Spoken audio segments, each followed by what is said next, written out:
All right, this is from the 9/11 Commission. Fred Fielding is interviewing former Secretary of State under the Clinton administration, Madeleine Albright. Let's see what she has to say.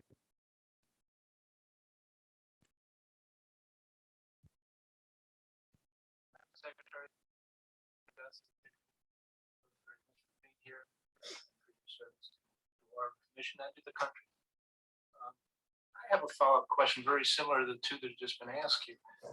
There was broad consensus among officials, civilian and military, prior to 9/11, that there was little or no congressional support or even public support for a large-scale U.S. military action against Al-Qaeda in the Afghan territory.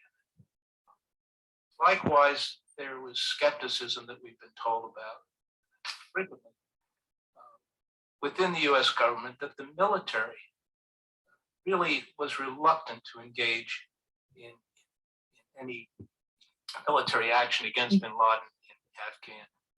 And in fact, as the Secretary just said, but for the retaliatory strike after the East African embassy bombings, there was no follow-up.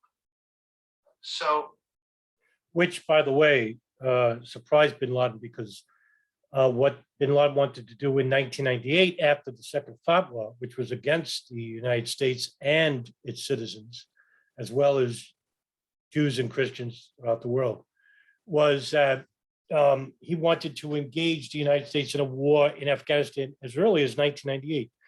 He didn't do it. And according to Hamza bin Laden, his son, I mean, I think it's Hamza, no, it could be, he has another son who's older now, who basically said that when bin Laden conducted, or was it about the 1998 East Africa bombings, was that he thought that the United States would military engage the Taliban and Al-Qaeda in 98, and that failed because Clinton didn't get engaged.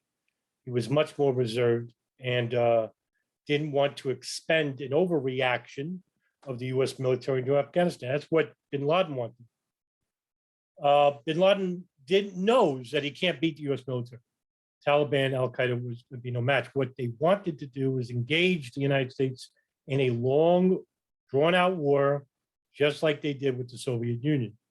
And that's basically what happened. In fact, we engaged for the Soviet Union in 1979. That lasted 10 years. The United States engaged Afghanistan for 20, double. And we left the country to the Taliban, just like the Soviet Union.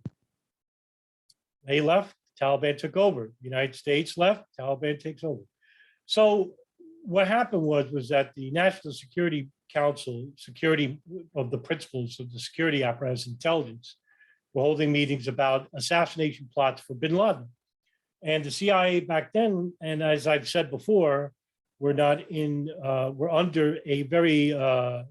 the strict church committee hearing rules and regulations calling for the CIA to tone down its rhetoric regarding and its operations, black ops, regarding assassinations and the like. And so George Tenet, the DCI, Director Tenet, basically was trying to reform the agency from being, this old Cold War, stale agency, and he wanted to improve it. But in order to do that, he had to rub some elbows with some high league officials in the State Department, in these charity meetings that, these donors and whatnot.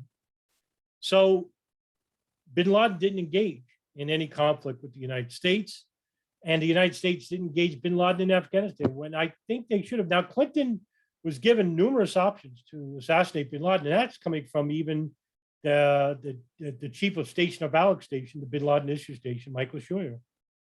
And at times, Richard Clarke would basically sometimes go along, but Clinton worried about angering the Saudi kingdom. They were trying to repair relations with them, even going back to the Carter administration, who catered to the Saudi lobby. And when Reagan took over, the Saudis were basically ignored. And Bush took over and than Clinton. And basically, the repairing of the kingdom's relationship began in the latter stages of the Bush administration. Um, and so what happened was that Clinton didn't want to inflame any relations or interfere with any relations with the Gulf. And so that's why the FBI was given orders throughout the 90s not to offend Arabs in general. And that's one of the reasons why El Sayed Nocera got off for murdering a Jewish radical by the name of Rabbi Meir Kahane, who's the founder of the Jewish Defense League. And he was murdered in cold blood by El Sayed Nocera, who's dressed up as a Jew and in a hotel in Manhattan. And he got convicted of a gun charge, but his lawyer, William Kunstler, got him off of murder, which was unbelievable. But just goes to show you that the power of the Saudi lobby and the State Department basically, and the FBI basically got together and tried to protect their interests. So Clinton was given numerous options to assassinate bin Laden, and he never took it up, even when the CIA basically offered to do so in Khartoum, Sudan. But when he got to Afghanistan, it was a little bit too late. We have the State Department communicating threats to the Taliban, saying that, and I guess it was around 1999, that they would be held accountable and that there would be military force, among other things, for any attack by Al Qaeda against the United States. Now, that leads my question: did the Taliban have reason to believe that we would make good on that threat, that it was a valid threat? And likewise, what steps, when you formulate a policy to make that kind of threat, what steps did you take to ensure that we, in fact, had a credible military force that could enforce that?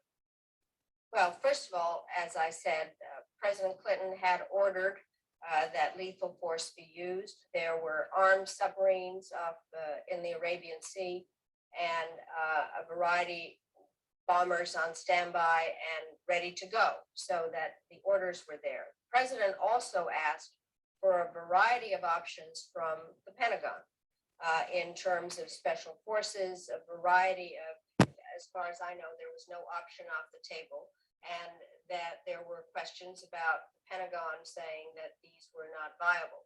Okay, she's actually right here. Okay, so during the national principals, all right, the national security briefing meetings, or the principals meeting of the leading members of the Pentagon and intelligence apparatus and White House, like Secretary of Defense, Secretary of State, Joint Chiefs of Staff, FBI Director of the CIA, the DIA, whatever. They have these meetings and they talk with Richard Clark, who's the counterterrorism coordinator, right? Okay, so during these meetings, they talk about threats to the country. And of course, Al Qaeda started popping up right around 97, 98, after the first flat war in 96, right? But the terrorist attacks really didn't start until 98. Okay, that's the embassy bombings. Before that, we had the bombing in Yemen of a hotel in 1992, and then you had Khobar Towers, but none of these were really attributed to Al Qaeda, even though the first bombing in Yemen was attributed to Al Qaeda, but it wasn't. Nobody really knew anything about Al Qaeda. 1998, things started to change because of the bombing of the U.S. Embassy in Tanzania and Kenya. The Al Qaeda organization and bin Laden, Ayman al-Zawahiri, Mohammed Atef, the military commander, basically put themselves on the map by doing so. And so the Clinton administration started holding these meetings and took Al Qaeda much more seriously than, say, the Bush administration did in the first couple of months that he was in office, even all the way till September 11th himself. It wasn't until after 9/11, of course, that, hey, by the way, we should make international terrorism a number one priority. Clinton had international terrorism as his priority, but he didn't want to basically, like I said, offend his interest in the Gulf and engage in any type of really assassination plots. Now, during these briefings, they would have a number of scenarios how to kill him. Now, Clinton is also the president who started the rendition program, not Bush. It was Clinton. It started under President Clinton, the rendition program. It became much more pronounced under the Bush administration after 9/11. Now, with Clinton, he was offered to kill bin Laden in Khartoum. He declined. He said it was too risky. And then in 1998, after the embassy bombings, the Pentagon asked the CIA about using the new technology called the drone apparatus, where they could use the drone to shoot at bin Laden at a wedding party, for example. It was a wedding party. And this was discussed. The CIA actually, under Director Tenet, basically said, no, we're not an assassination club. That changed real quick, didn't it, after 9/11? Now they have kill lists with the CIA. And the Pentagon actually, negated to engage with the drone apparatus as well. And there was, a number of discussions about assassinating bin Laden in a meeting with Saudi princes. And they said no, because we would offend and, destroy relations with Saudi Arabia. By the way, it's all based on oil regulations. That's all. But, the United States has their interests, and it comes from money, not from, threats to national security. They don't give a damn about that. But yeah, Albright is right here, even though Albright herself is a, sociopath. And if, why I'm saying that is because Albright's in that infamous 60 Minutes interview where she's being interviewed by, I think, Jane Stanley. No, I'm sorry, not Jane Stanley. Goodness gracious. That's from the BBC. I forgot her name. And she asked her, was the price worth it engaging Saddam Hussein in the first Gulf War, which killed 500,000 men, women, and children? And Madeleine Albright said, without any hesitation at all, she goes, it's a tough question, but I think the price was worth it. So, I mean, you got to start thinking in terms, if you're going to understand these people, you're going to have to really step outside yourself and think in terms of a sociopath or a psychopath. It's hard to do, but you have to show why these people don't engage or engage in conflict and don't engage the threats before it's carried out. You will have Secretary Cohen here, and you can ask him these questions, but I do know that from the perspective of one of the members of the Principals Committee, IS Secretary of State, can assure you that the president asked for a variety of military options. And so but he never approved of it. Again, think that you have to, from my perspective, the Pentagon did not come forward with viable options in response. That's a little bit disingenuous on your part. The Pentagon surely did. The CIA surely did. And the Clinton administration didn't pull the trigger. And this was the argument with Clinton, was that, hey, you had numerous chances to kill bin Laden, more so than Bush. I mean, this is going back to when bin Laden was in the Sudan, and they didn't do it. To what the president was asking for. I also think, Mr. Fielding, that the record is pretty clear on the intensive looks that we were giving to the target lists and what could be found and how to find Usama and could we see him. And we found that we may have seen him, but he wasn't there, or perhaps he was going to be someplace, but it never panned out. But there are very clear indications using. Yeah, he's right. I mean, there were times when, while he was in Afghanistan, that there was information coming from warlords in Afghanistan, neighboring warlords against the Taliban, like the Northern Alliance. They had their own spies as well. And that's under Ahmad Shah Massoud, who were fighting the Taliban at the time in a civil war for the country. Okay, so you did have some spies in the Northern Alliance and the Eastern Alliance, who basically were conducting scouts. But that, I mean, the information was pretty vague and it wasn't definitive. So you can't take action on it unless you're willing to kill, like, for example, if they wanted to kill bin Laden when he was having a meeting with Saudi princes, and you kill like 30 or 40 of these people, but you kill bin Laden, I mean, after 9/11, that would have been a no-brainer. They don't care. Before then, there was some hesitancy on the Clinton administration to conduct the operation. That happened many times. Afghan irregulars who were prepared to work with us using the kinds of strikes that we used against the camps.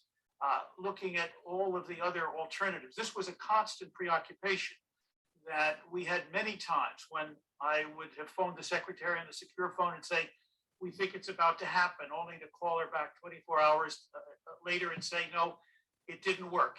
The intelligence wasn't secure enough to know that we would be there to hit that particular Almost target. like kicking the Some can of it down the was. road. So it was not something that sort of was done once and put aside and never thought about again. No, I appreciate that, but to get back to the second part of my question, when you formulate a diplomatic policy, if you will, which says we're going to use force against you, and we're going to use our military if you don't resolve this in a diplomatic sense, my real question is, what process do you go through before that decision is made to ensure that we really did have a credible military plan and force that could react to that, to make our threat to the Taliban credible? Well, we did, and Ambassador Pickering participated in many of these meetings. We had interagency meetings to talk about what our various options were, and I think we all felt it was appropriate to let the Taliban know that they would be held responsible if further action were held. And as we made that, the truth is that they didn't do anything in between the time that we made that point to them. And it was a threat that was out there, a Damocles sword. And we did have various options to deal with them, with the cruise missiles off the submarines and other ways of bombing. I personally am not satisfied that. All right, let me interfere. In 1998, late 98, all right, the Taliban were holding a high-level meeting with the leading officials in Pakistan. Taliban's from Pakistan originally, right?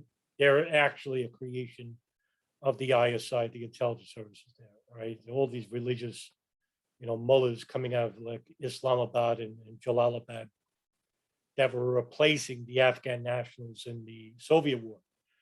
So you have a large contingent of these people coming out of these schools who basically saw the war as a religious, spiritual war that was much more fervent than, say, a leading Imamic scholar like Abdul Azam. Azam saw the war as a spiritual war, a defensive jihad, a spiritual jihad.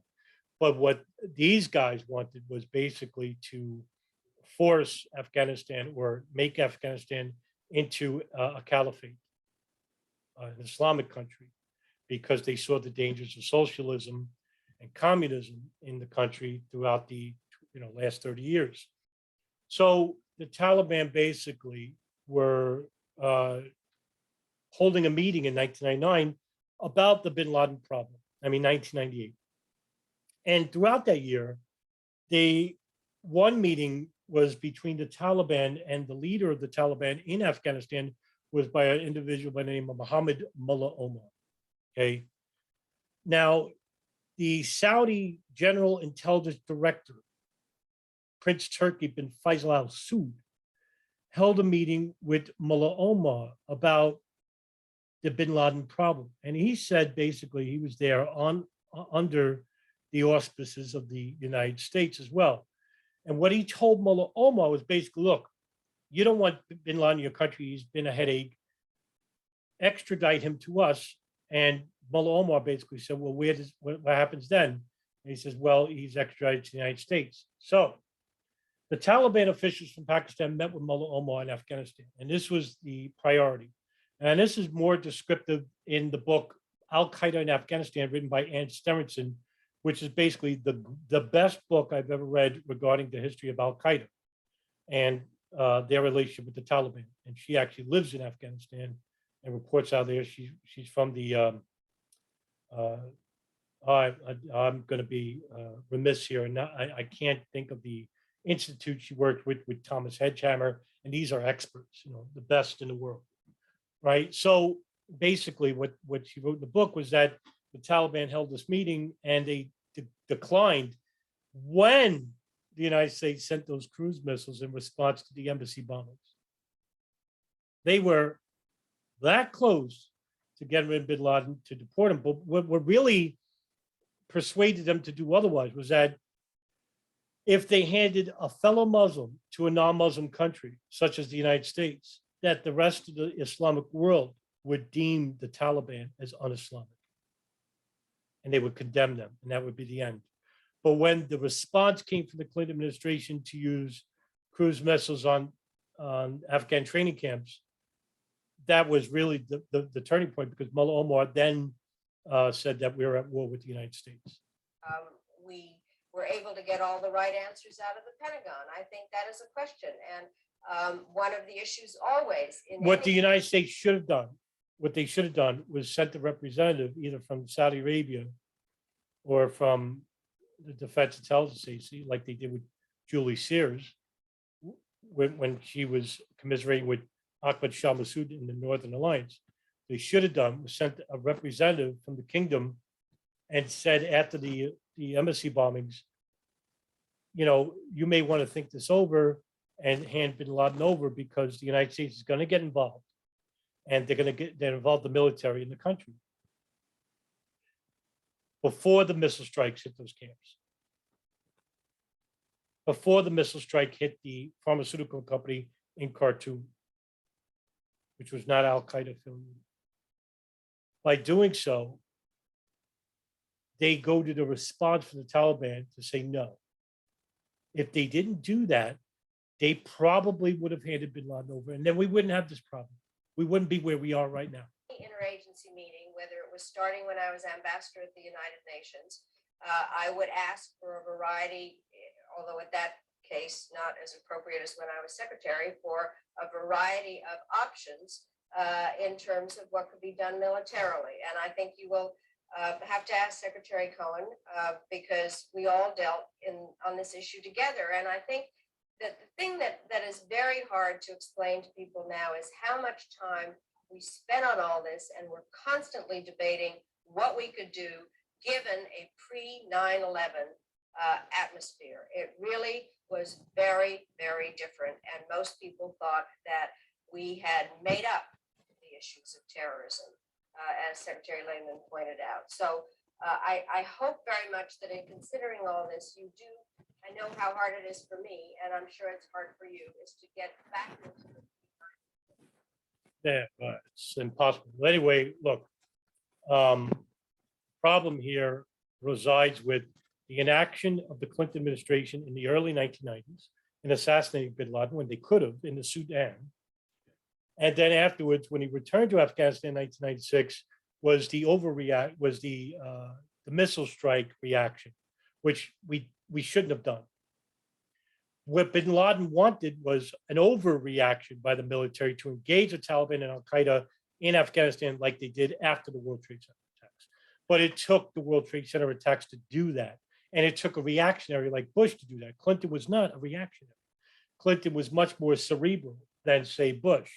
But on the same time, he was very indecisive in that Bush was quite decisive. In fact, when 9/11 happened, he said, send everybody there. I mean, everybody and their mother went to Afghanistan, and they basically destroyed Al-Qaeda and the Taliban in the CIA operation, which was Jawbreaker, which, I've done a video on, and you could look it up for yourself to know more about it. I'm probably going to do a podcast episode this weekend based on the hunt for bin Laden and Jawbreaker, which is huge. A great story in return. But yeah, no, Clinton, hey, listen, Clinton doesn't get a free ride here. He basically had his chances. He blew it. He basically was indecisive when it came to bin Laden and the Al-Qaeda problem. And that grew into a huge problem, which Bush tended to ignore in the year 2000. And then when 9/11 happened, it was much too late.